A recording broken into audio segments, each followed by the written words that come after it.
You might use the words rejection and abandonment interchangeably, but they're not the same. And if you live with BPD traits or even the full disorder, knowing the difference is so critical. Today, we'll break down how these two experiences feel different, why they matter, and how you can start noticing them in your own life to build insight so you can manage and control them more effectively, and your BPD and family in the head isn't taking control and causing problems in your relationships, whether it's at work, family, in your love life, whatever it may be. So we got to break it down. Let's get into it. What is rejection? So rejection is a specific denial or being dismissed. I don't want to date you. We're not hiring you. Whatever it may be. So you are being pushed out of a situation. Now, it is often an external event, often situational. So it's very specific. For example, if someone says they don't agree with your idea at work, you might feel rejected, like you've been pushed out because your contribution wasn't accepted. And of course, that's going to hurt. It's going to bum anybody out. That is a normal, understandable response to that experience. Another example would be when you ask someone out and they say no, that's about rejection. And yeah, that hurts. It stings, but it's about the situation, not about your existence. It's not necessarily about because who you are. Now, you might interpret it that way because it was very personal. You can feel very vulnerable after you ask someone out. Completely understandable. We get it. So then they say no, and then you feel rejected. Completely understandable. That's rejection. Now, what about abandonment? Now, abandonment is definitely different. It's a deeper, ongoing fear of being left behind or alone. Often, this is connected to, associated with attachment and identity. And what happens here, it's much more emotional and existential. It's not just situational.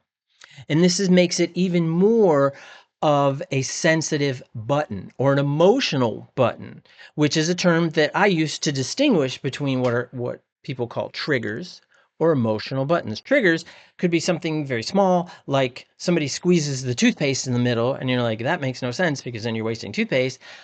And the other, an emotional button, would be that maybe somebody hurts you in a way that is reminiscent of something from your past. Could be a trauma, could be a deep, frightening memory, whatever that is.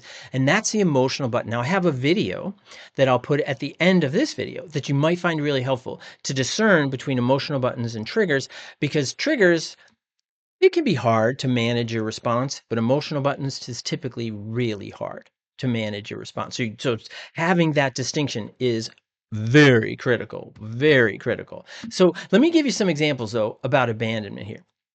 Okay, so if a partner comes home late and you instantly fear they're leaving you forever, that's abandonment fear.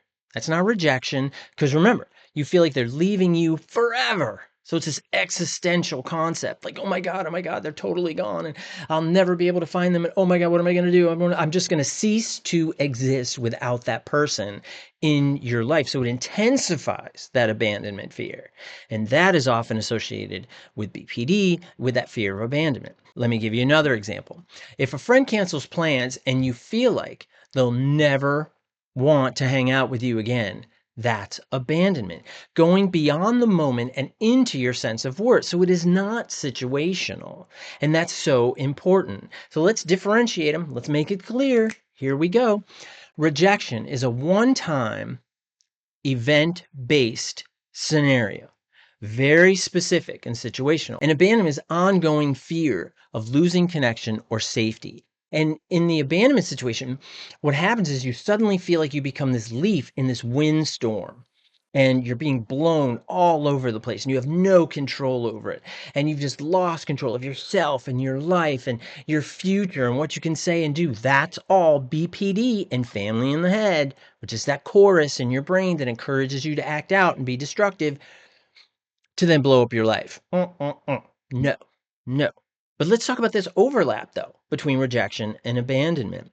Rejection can trigger abandonment fears if you already struggle with attachment insecurity, with your sense of self, with who you are, what your value is. And the more you externalize your value, which social media It really, really puts us at this weakness point of over externalizing our validation and value. And it's so destructive. It's so destructive. Now, not all social media is destructive, right? I mean, I like this comedian puppet. He's like a purple puppet, you know, and he's plush face, I think, or something like that. He's very funny. So I think there is benefit like to social media, but things on social media that might seem as though like they're directly going against my fears, doubts, whatever, bias, whatever. All of us have fear, shame, doubt, whatever it is. We all have that. I don't need that triggered by Instagram, Facebook, chat, whatever, or do whatever. You don't need that either. So we don't want to have these external triggers. We want to be able to control it and manage it. And I see this over and over again with texting, with social media. So just bearing that in mind. But again, and I want to reiterate what the overlap is, that rejection can trigger abandonment. So you can have both, because individuals who have BPD traits or the full disorder, classic content, poor content, right? These feelings inside that activate and push those emotional buttons is fear of abandonment, rejection sensitivity, and emptiness. So we see why it's so important to discern these two, even though they may overlap, but understanding one is more situational, one is more about self and existential. Let me give you an example. You can survive rejection, and in some ways it's easier, some ways, but its pain is limited in most cases. Abandonment can feel like your whole world is collapsing, even if the other person only stepped out of the room. Like there they are, they're going out to the front yard, or they're going out to their car to get something without telling you. And you're like, what? Where are you going? Oh my God, they're leaving. Or suddenly they're like, oh man, I got to run to work. And you're like, what? No, they're not. That's weird. Why would you be running to work? That doesn't make any sense. That's an abandonment fear where you're like, oh my God, they're really going to leave. They're saying to go get milk and they'll be gone forever. That's abandonment, right? Rejection in that scenario would be like, hey, why didn't they invite me along? I mean, maybe I could help out.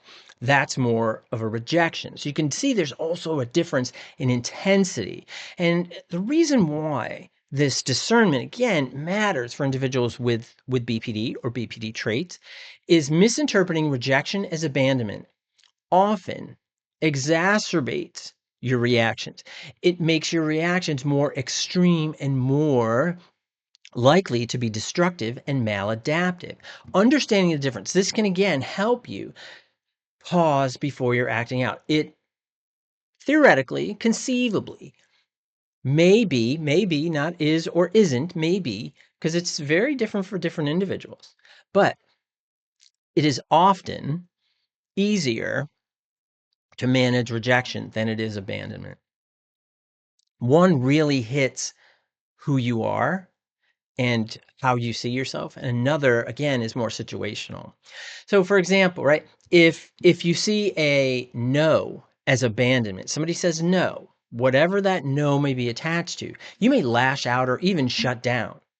But if you recognize it as rejection, you can grieve it without assuming the relationship is over. I mean, just conceptualize those two vastly different scenarios, and response patterns are likely to exist. And that's why I want you to pause and think, wait, is this rejection or is this abandonment? Knowing that difference is critical. Rejection is very situational. Abandonment is relational and tied to your sense of self and safety. They're not the same. And learning this difference can change how you respond. And that's what managing BPD and family in the head, that chorus in your brain that encourages maladaptive beliefs, behaviors, and patterns that's destructive, right? That is where it lies. That's where you can get that sense of control. And that's why I think videos like this can be really, really helpful. So I hope that you found this beneficial. Please leave some comments about your discernment or ability to discern between rejection and abandonment. I think it's really helpful, and it might help a lot of people who are struggling with this as well. And I hope you found this helpful, and I'll see you next time. Thanks a lot. Bye-bye.